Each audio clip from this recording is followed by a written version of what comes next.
Shiv Sena UBT नेता संजय राउत ने रविवार को दावा किया कि प्रधानमंत्री नरेंद्र मोदी, केंद्रीय मंत्री अमित शाह और महाराष्ट्र के उप मुख्यमंत्री देवेंद्र फडणवीस ने लोकसभा चुनाव में नितिन गडकरी की हार के लिए काम किया। राउत ने आरोप लगाया कि फडणवीस ने अनिच्छा से नागपुर लोकसभा सीट से चुनाव लड़ रहे गडकरी के लिए प्रचार किया, क्योंकि उन्हें एहसास हो गया था कि केंद्रीय मंत्री को हराया नहीं जा सकता। नागपुर दोनों बीजेपी नेताओं का गृह जिला है।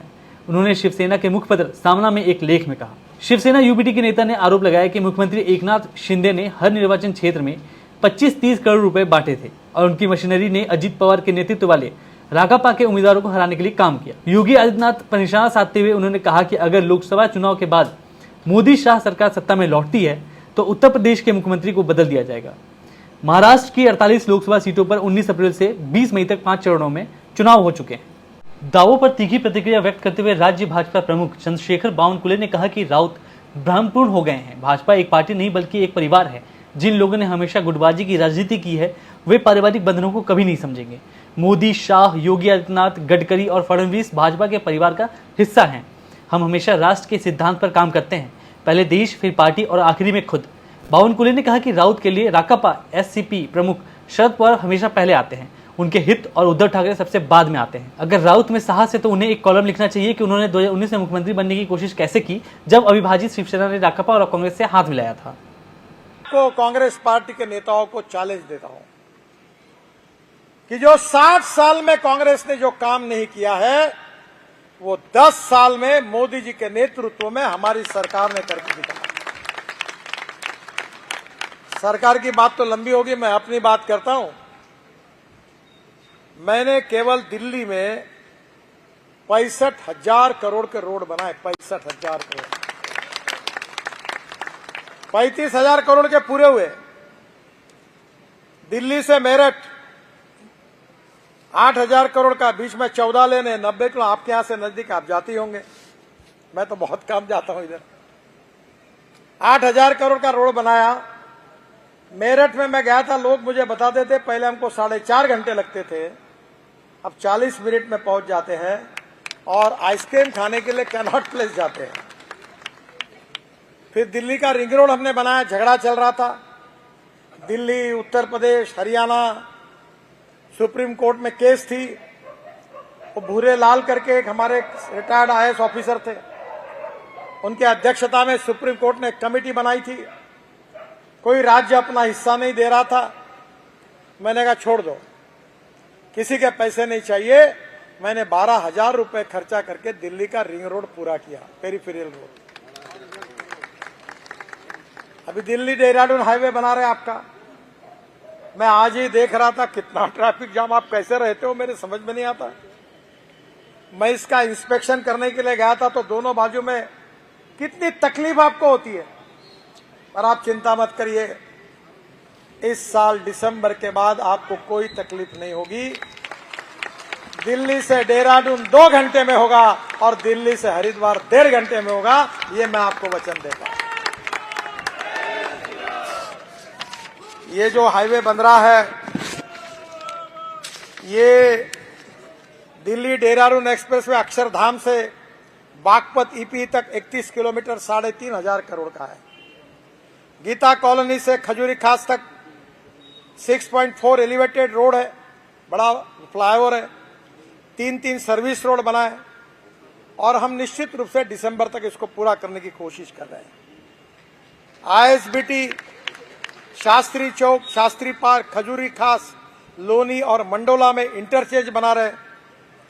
Gita colony, Gandhinagar, Kailash Nagar, Shastri park, Shahdara, Kashmiri gate, Usmanpur, खजूरी खास, करावल नगर, भजनपुरा, सोनिया विहार, वजीराबाद, इन सब लोगों का जीवन बदल जाएगा।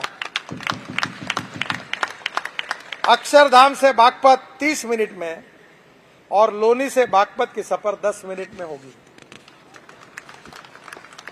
दिल्ली से देहरादून 12,000 करोड़ रुपए खर्चा कर रहे हैं।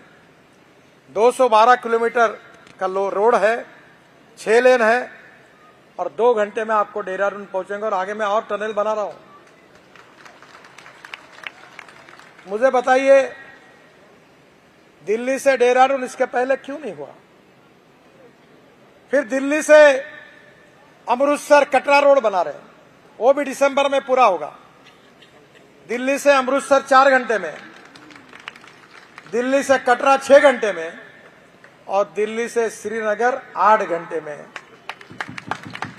और श्रीनगर से निकलकर हम लद्दाख लेह जाएंगे। तो लद्दाख लेह में जाने के लिए हमने झेड़मोर टनल बनाई और कारगिल के नीचे आशिया की सबसे बड़ी झोजिला टनल 70-75% पूरी हुई। जो 12,000 करोड़ का एस्टीमेट था, हमने केवल 5,500 करोड़ में बनाई। जनता के 6,000 करोड़ बचाए। वहां से हम सीधा लद्दाख लेह जाएंगे।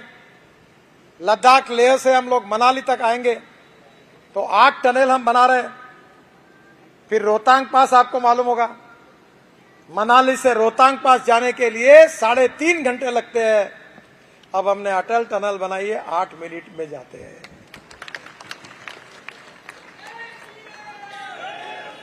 और इतना ही नहीं, तो श्रीनगर से जम्मू के बीच में 18 टनल बनाई है। रोड भी अच्छा हुआ।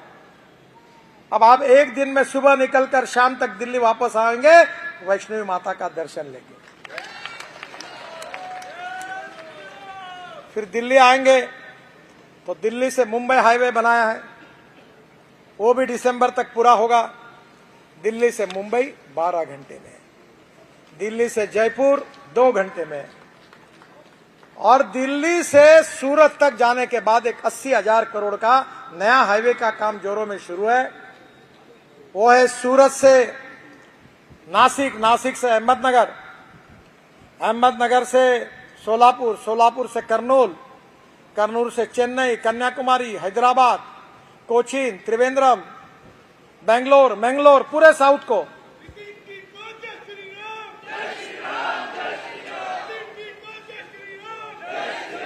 दिल्ली से चेन्नई का डिस्टेंस 320 किलोमीटर कम हो रहा है। हम भाषण में बोलते थे बचपन में विद्यार्थी परिषद में, कश्मीर से कन्याकुमारी तक। ये सपना पूरा हो गया।